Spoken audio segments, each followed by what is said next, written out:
part of the Press Play Podcast Network.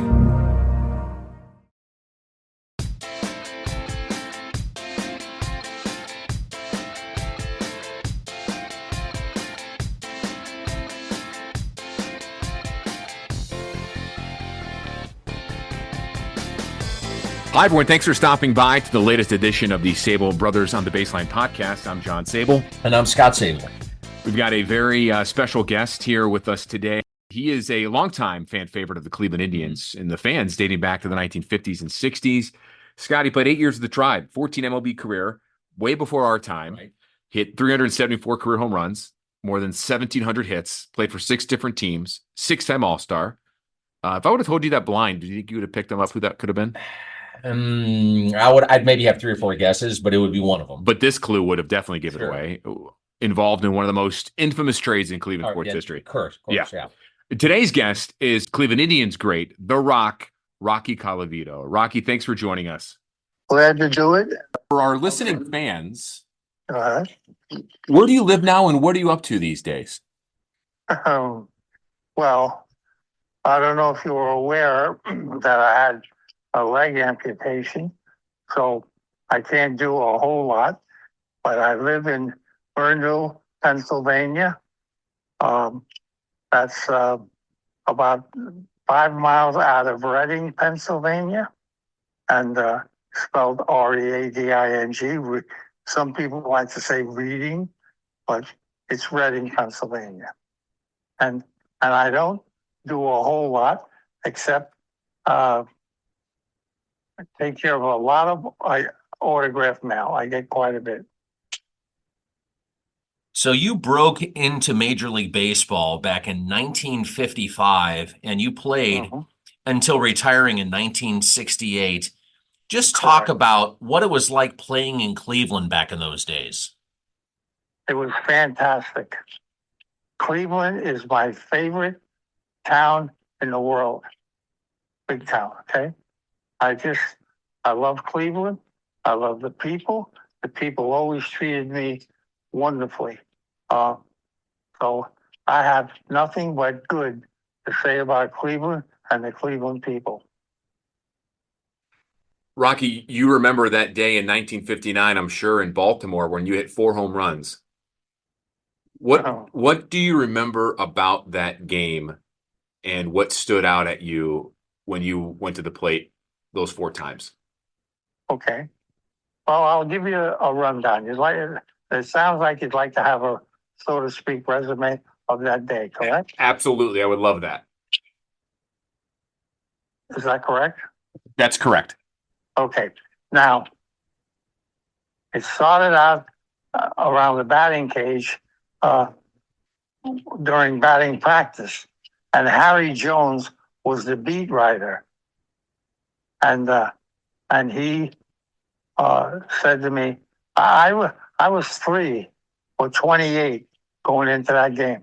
Some people like to make it a different number, but all these years I know I was 3 or 28, and that wasn't the best of times. And Harry said, "Hey, Rocky, when are you going to break out of this slump?" Well, I would never use the word slump. That was out of my category, okay? And I said to him, "Well, what slump?" And he said, "Oh, come on, bro." He was a very serious guy. I later worked with him on TV, okay? So I said to him, "Well, you never know, Harry. It might be tonight." And that is a God's honest, true story, okay? And I went up to the bat the first time, hit a home run off of Jerry Walker. I hit it right down the line. I stood right there and watched it. I knew I hit it well enough to go out. So I wanted to make sure that it stayed fair. And it did. And they called it fair. Then I went up the second time. That was off of Arnold Porter Carrero, another Bronx boy like myself. And I hit one over the left center field fence. There was a fence inside the ballpark, an inner fence, so to speak.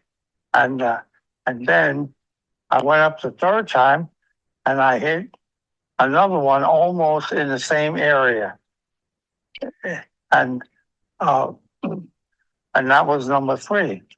So I was going up for the 4th at bat, and my roommate, Herb Score, it was like my brother, a dear, dear friend of mine, and who is now passed, and he says, "Hey, Roomie," that's what we called each other, Roomie. He said, "Roomie, go up and hit the 4th." And I looked at him. I said, "Roomie, I'm 3 for 28 going in this game." I said, "I'll be happy with a single, you know.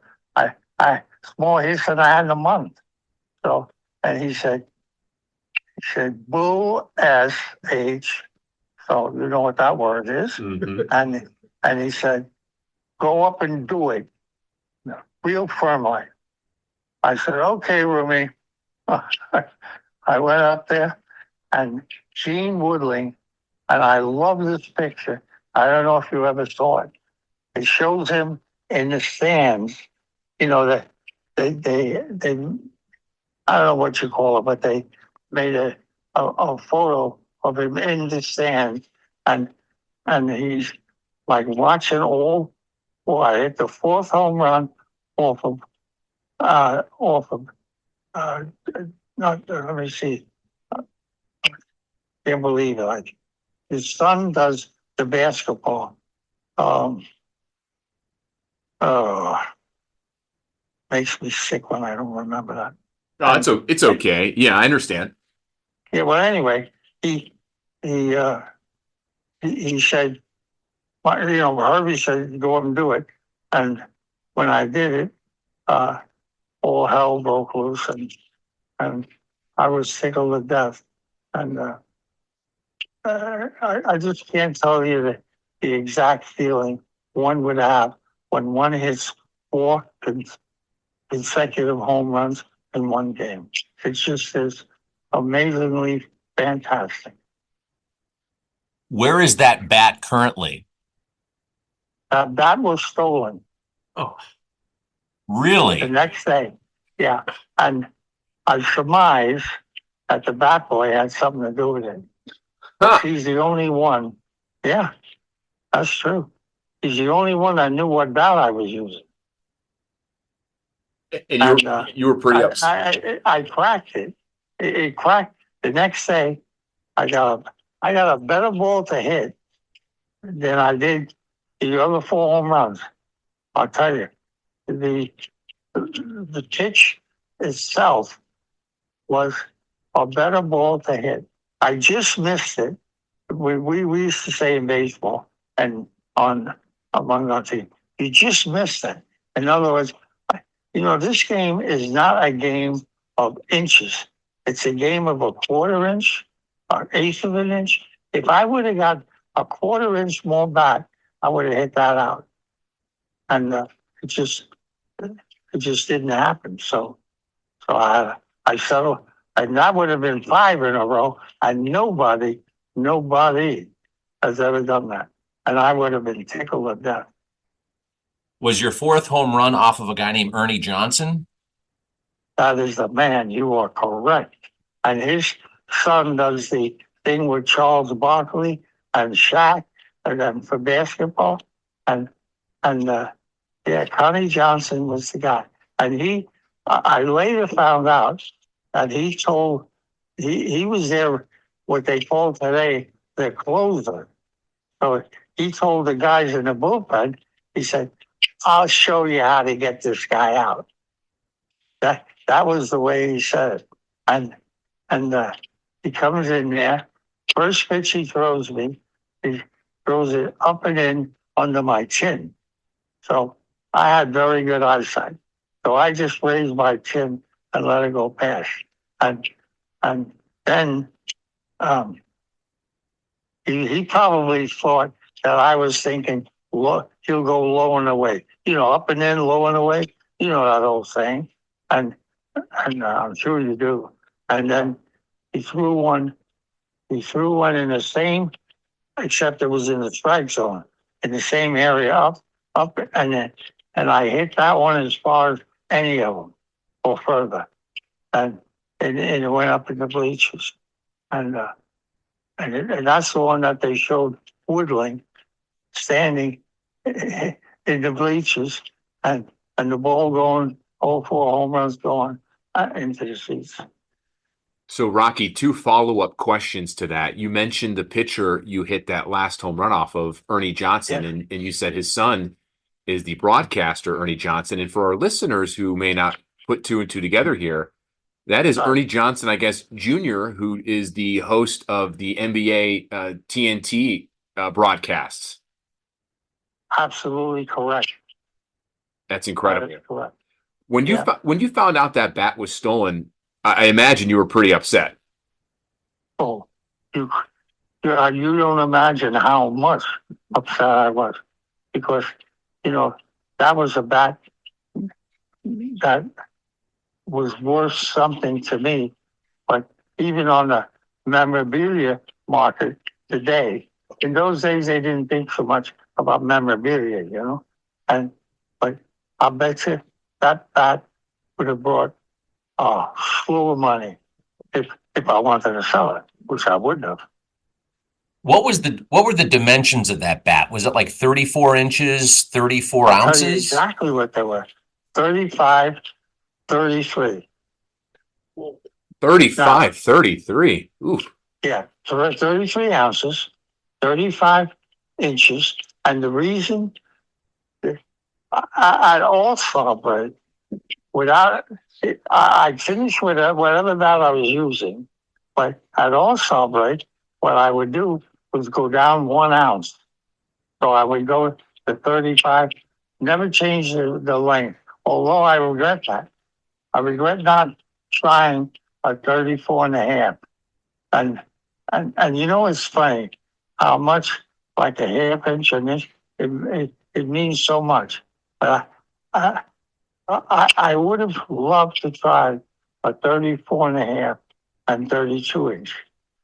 I think it would have given me maybe I would have tried to find out a little more back control.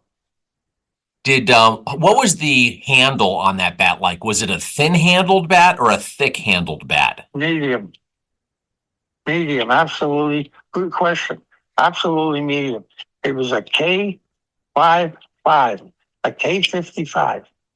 That was the model. And the K stands for Chuck Klein, the way I understood it. What was it, a Louisville Slugger? What company made it? Louisville Slugger. I had a contract with Louisville Slugger. Yeah, definitely Louisville Slugger. Rocky, I did some digging and I looked over your 1958 and 1959 seasons. Mm-hmm. Your home run and RBI totals: 83 home runs, 224 RBI. Mm-hmm. You outclassed the likes of Willie Mays and Mickey Mantle in both of those statistical categories. That's just a remarkable feat when you think of a 2-year span. Well, I'm proud to tell of that's those stats. Because to me, Mantle and Mays were the best players I ever saw. I mean, with mature eyes, that I played in the big leagues with. Not when you're a kid and you see and you're like in awe of some of these guys. But I'm talking about as a mature major league player. And those two are arguably top 5, top 10 best players in baseball history when you think about it. Without a doubt. Without a doubt. They could do everything. Everything. Nowadays, there's so much instruction on how to hit, and a lot of that has changed over the years, but a lot of it has stayed the same. If you were instructing a young hitter, a hitter who was in high school, what would be your instruction on the top things to do as a young hitter? Well, when you would have to see the hitter to give him a pointer or two, okay, and see what he does, how he holds the bat, but how high, how low. You know, that's the most important thing. It's very hard. Excuse me. It's very hard to instruct a player about how to hit. Now, if you want to talk about, you're probably talking about general. Now, the main thing is always make sure you see the ball and hit the ball where it's pitched. Don't try to pull everything and don't try to go the other way with everything. Just hit the ball where it's pitched. If it's outside, go through the middle. Or right center. I never could go down the right field line. I could go through the middle or right center. And I had a lot of hits taken from me because they had a shift always. They had they had three guys on one side of the field. So I had to live with that, and I got away with it sometime, but sometime not. They can't do the shift anymore, of course, with the recent rules in baseball. Do you like that? No, I think it stinks. Now they're going to tell you how to play, how to play. If you're a manager, how to play your team. I think that's absolutely asinine. They should never do that. I don't know why they did that. So let's go back to the infamous trade with Detroit in 1960. And you know exactly what I'm talking about. It was the trade that sent you to the Tigers for Harvey Keene. Right. How surprised were you by that trade, and what was going through your mind when all that happened? Complete shock. It was in Memphis, Tennessee, and Herbie scored, and I forget the reliever we had, and he's well-known reliever. They were sitting against the light poles, which were on in the field. Okay, they were sitting against it, and I was on first base. Okay, I think I singled, and here comes Joe Gordon towards me. So I said, "Oh, good."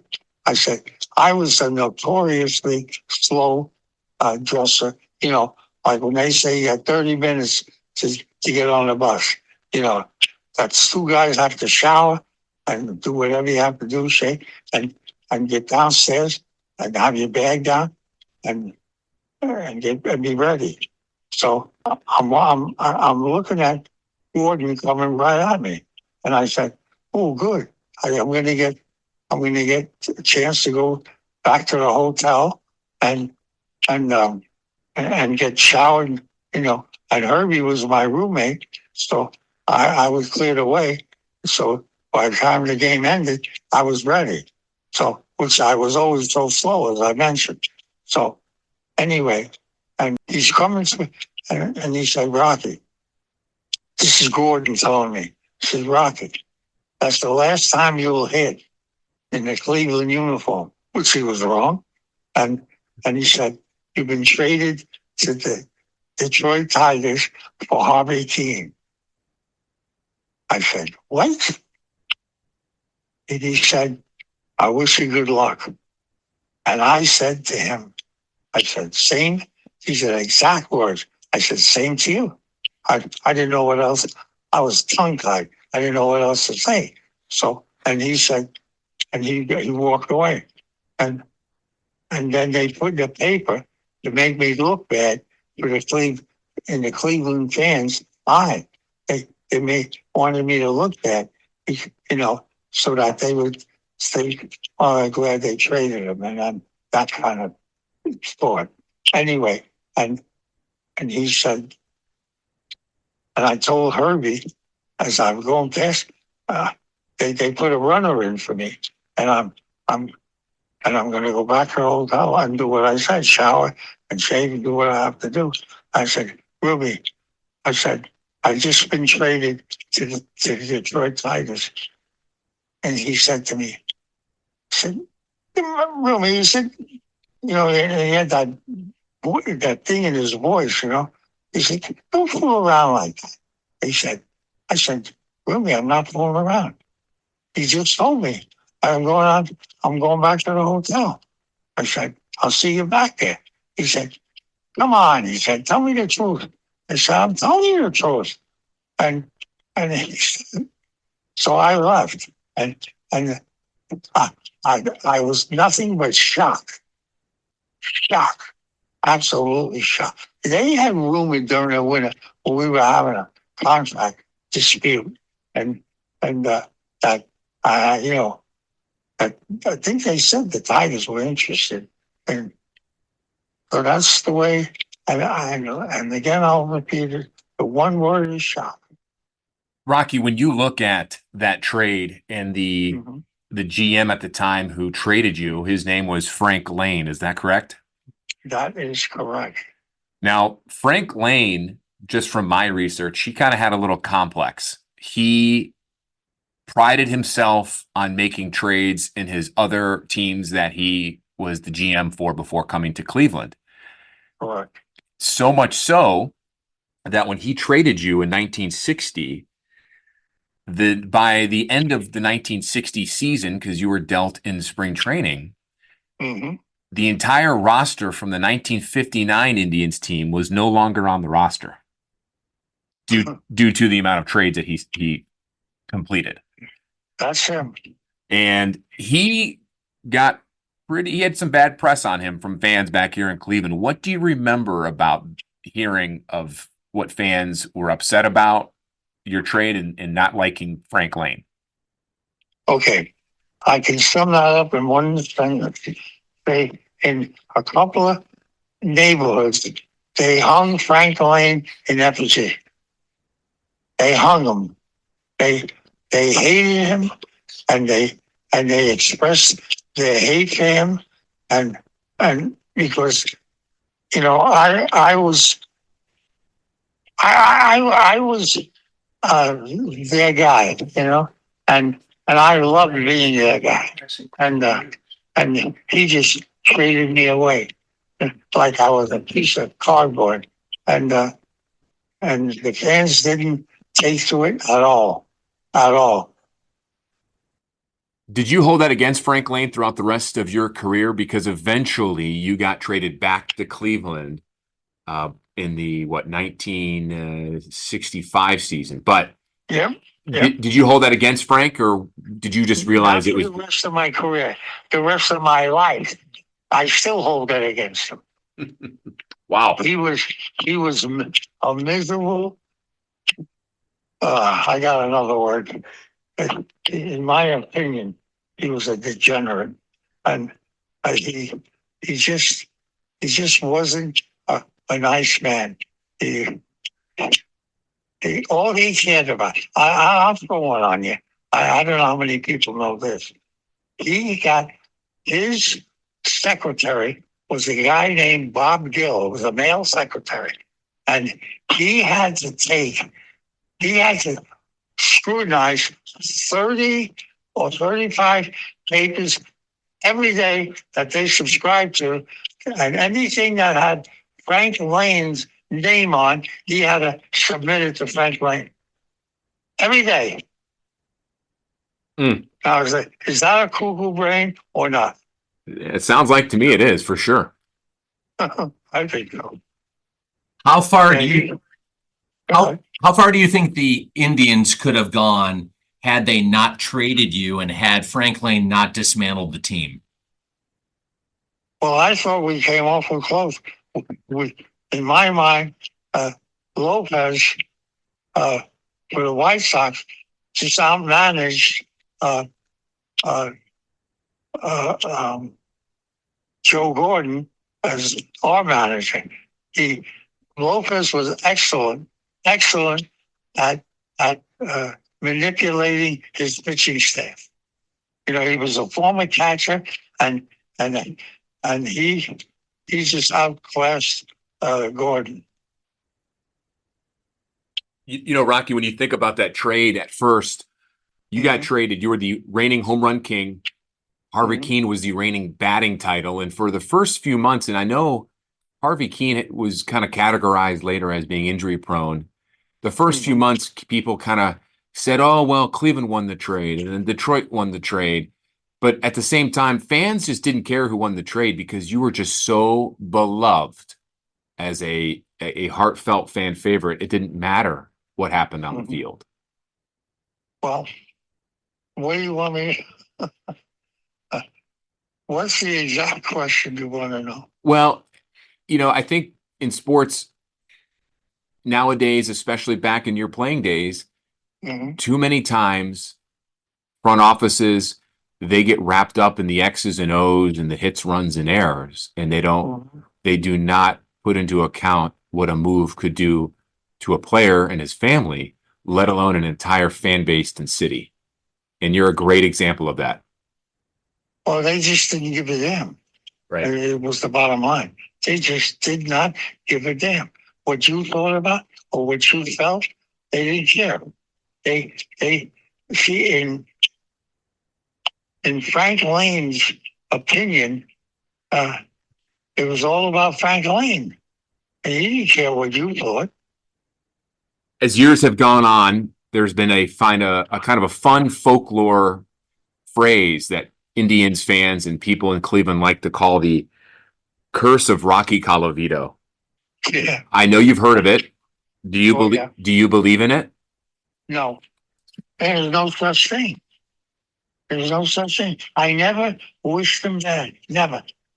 I never, like it was so-called saying, the curse of Rocky Colavito. I didn't curse him. I didn't curse nobody. You know, I wasn't that way. I accepted. I didn't like it. I hated it. But I accepted the trade, and I made the best of it. And in those days, I went to Detroit, and I hit 35 home runs, and I think 87 runs got it in. And for me, at that time, it was a kind of a subpar year. But 35 home runs ain't nothing to sneeze at, is it? That's great. Well, I don't know about great, but I just don't think it's anything to sneeze at.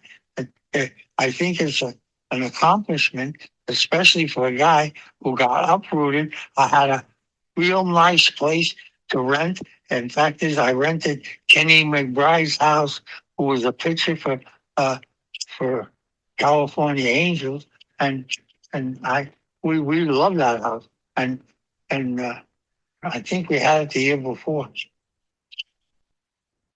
Are you aware that just a few hours after that exhibition game in Memphis, Tennessee, it was your last game with the Indians before you got traded? A few hours after that, evidently that stadium burned down. Were you aware of that? Yes, I was. Oh, when we flew out of there, it was burning, and you could see the flames. Yeah, that was some deal.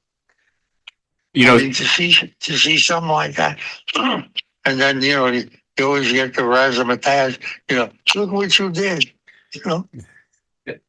Well, Rock. Some people would say that was the beginning of the curse of Colavito. Yeah, well, you could kind of say that, but there was. You're making me laugh. There was no real curse, believe me. I never. I love the Indians. I never was. I mean, I now was a Tiger, but I love the Indians, and there never was any animosity for the fans, the people, and for my teammates, and it just never was. And Lane was a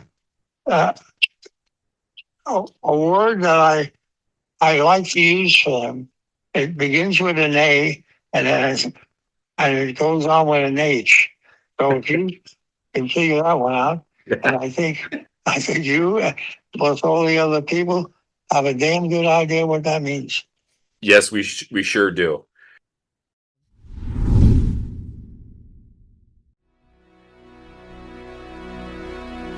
Hey everybody, it's Sam Amico from Cavs on the Break NBA podcast. Be sure to give us a listen for all your Cleveland Cavaliers recaps, analysis, breakdowns, draft talk, free agency. The list goes on and on. Give us a listen, Cavs on the Break NBA podcast.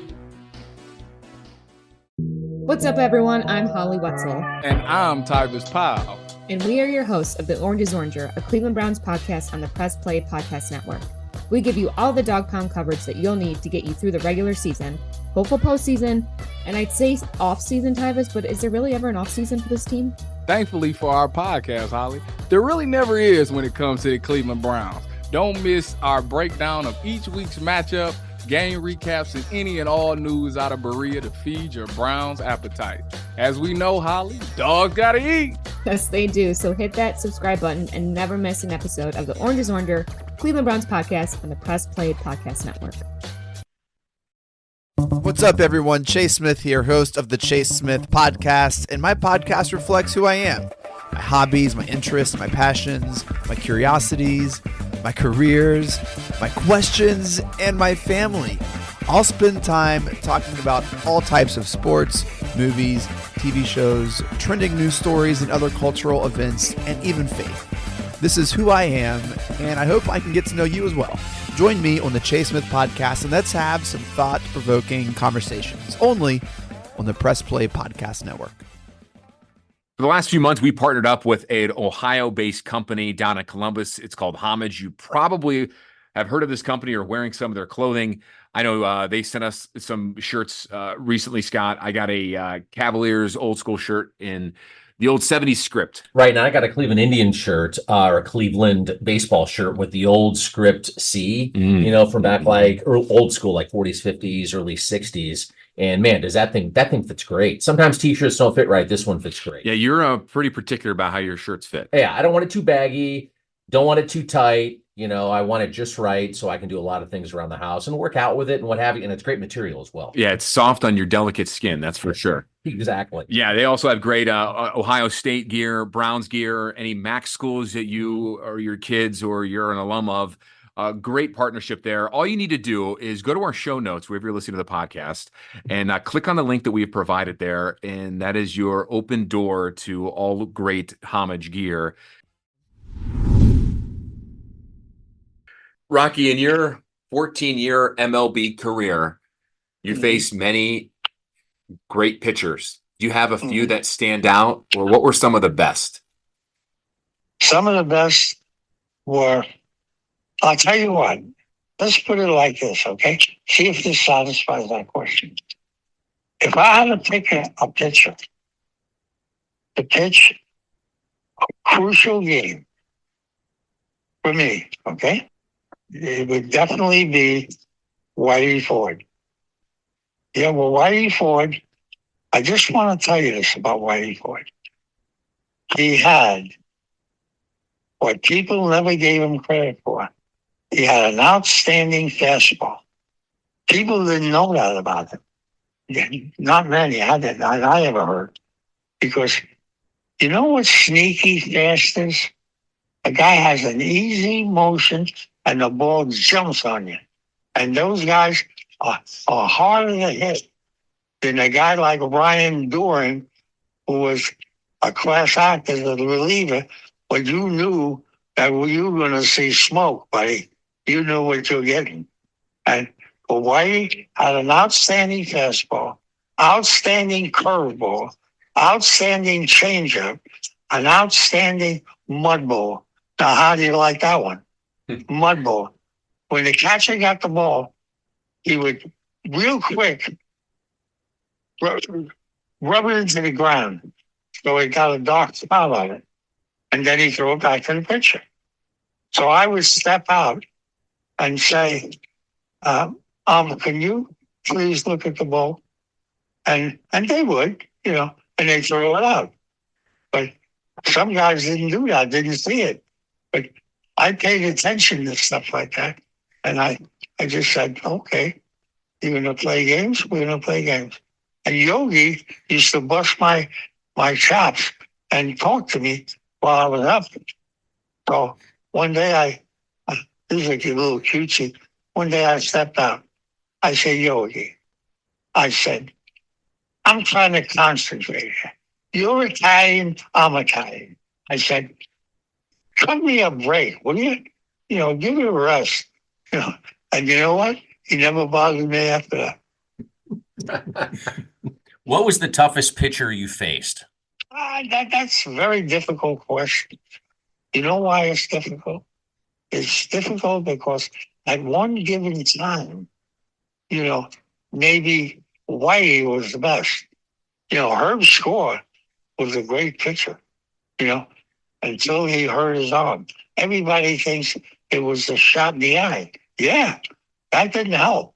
But I'll tell you this right now. He was 9 or 10-4 when he came back. But then he hated the mound in Washington. He hated that mound. Why, I don't remember. But he just didn't like it. And he hurt his arm there, and they relieved there and struck out 5 of the 6 hitters he faced. And then on the last pitch, he threw a breaking ball, and he hurt his arm again. And he hurt it. He pulled the tendons away from the way I remember it and hearing it, away from the elbow. So he never had that. It's hard to explain that pop in his pitching arm that he used to have before.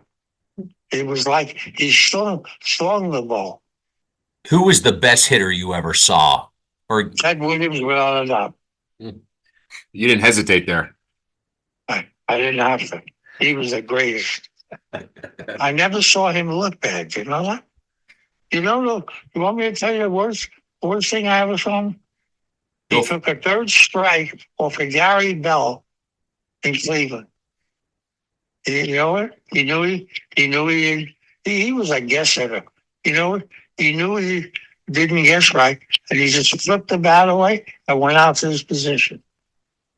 But he was the best. There was nobody as good as him in my mind. Hitter, not player.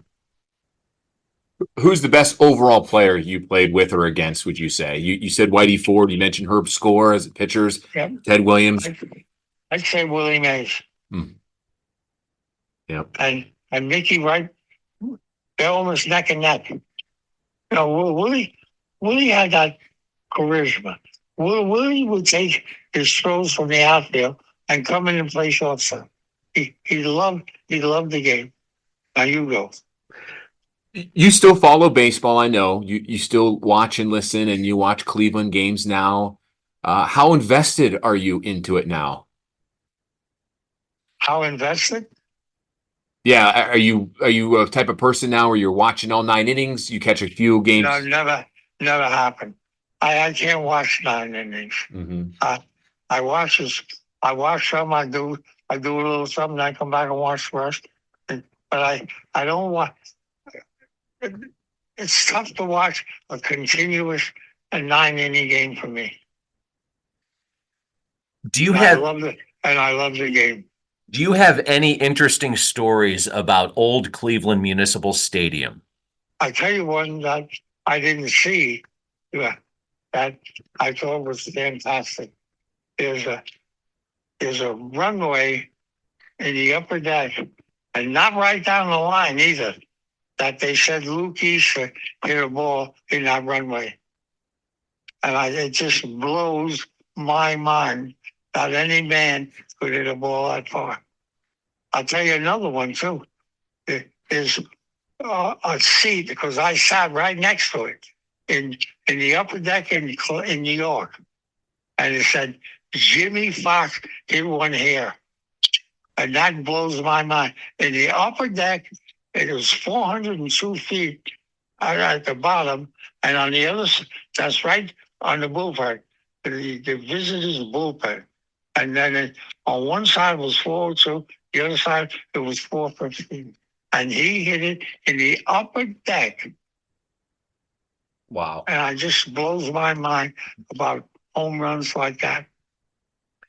Well, I think one favorite home run when we watch old videos, my brother Scott and I like to watch, is when Cecil Fielder hit a few home runs out of Tiger Stadium in the late 80s, early 90s. Yep. And my brother and I got to go to Tiger Stadium in 99, the final year of that venue, and which was just remarkable. And, you know, we're big stadium guys where we'd like to go visit some ballparks. Did you have a favorite ballpark you played in? Well, yeah. Hell yes. You'll be shocked at this one. My favorite park to hit in was Washington, D.C. Okay, Griffith Stadium. It was 366 feet down the line. And one would say, why in God's name would you pick a stadium that's 366 feet down the line? You know? And you want to know why? Because the background was strictly green wall. It had no people walking around there, no nothing. All you could see was the ball. And I just loved that part. And I had some good days there too. I know I hit 3 home runs at least once there in one game. And I just throw the ball good there.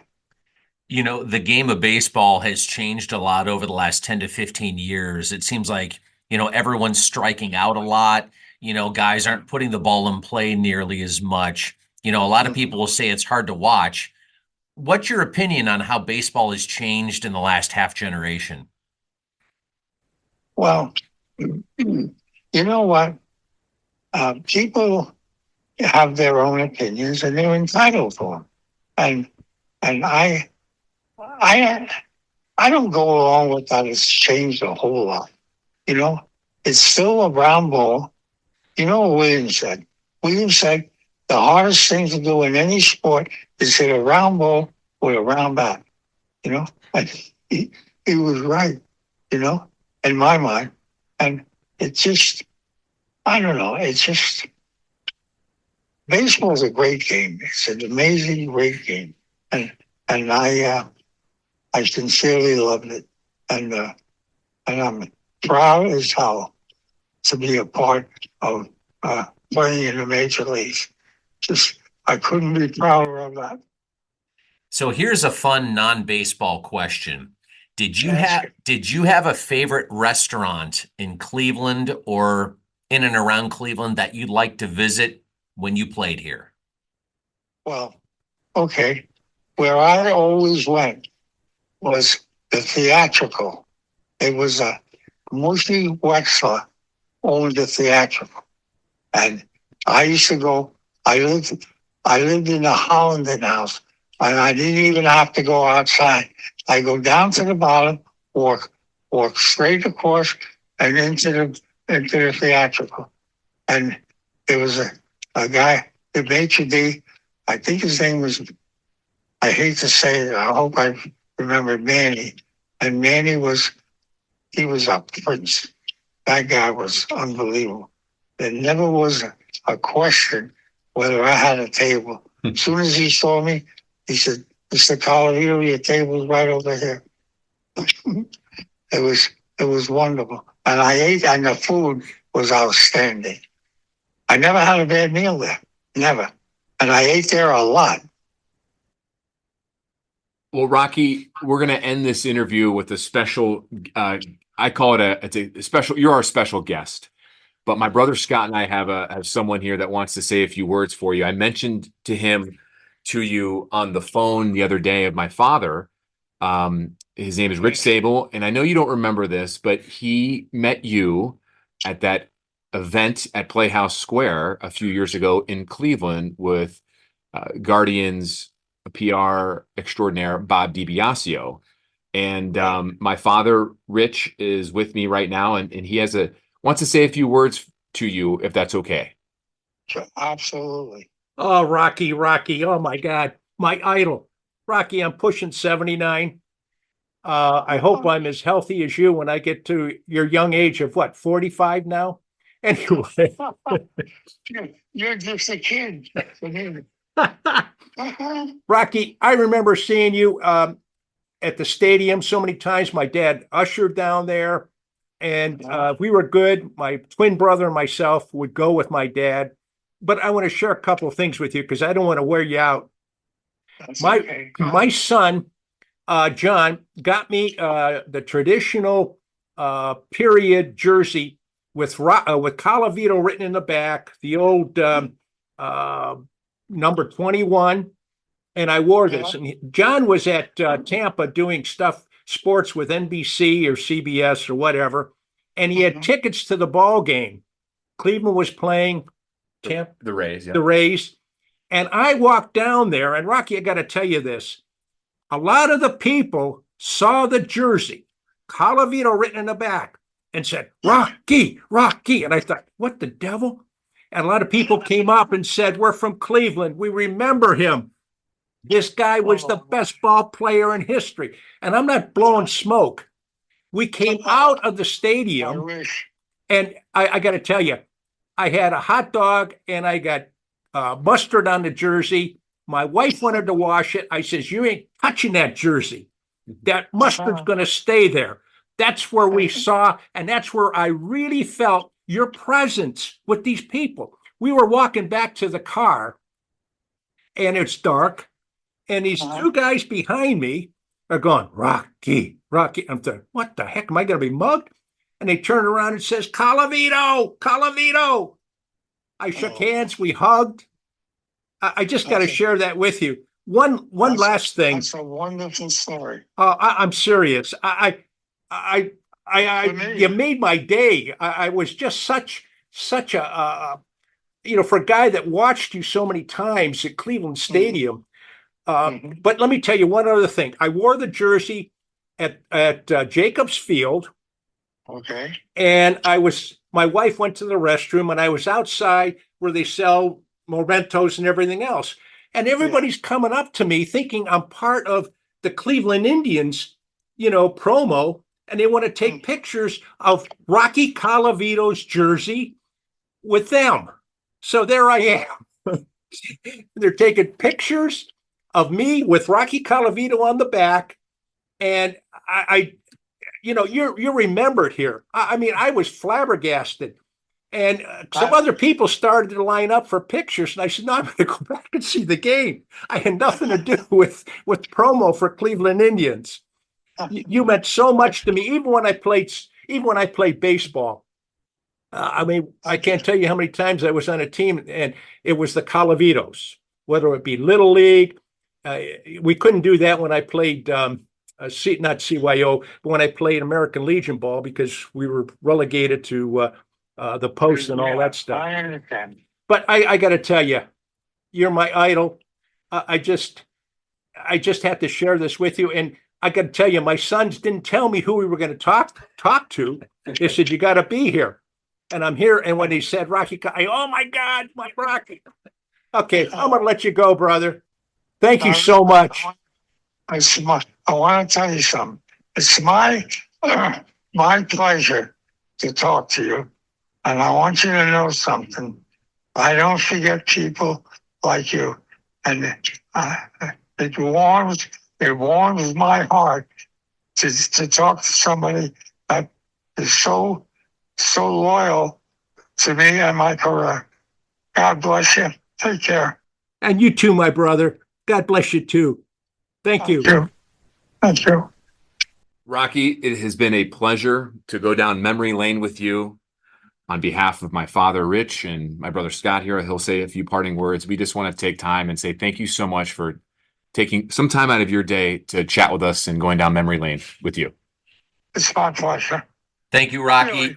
Stay healthy, and the warm weather's coming. Let's hope so.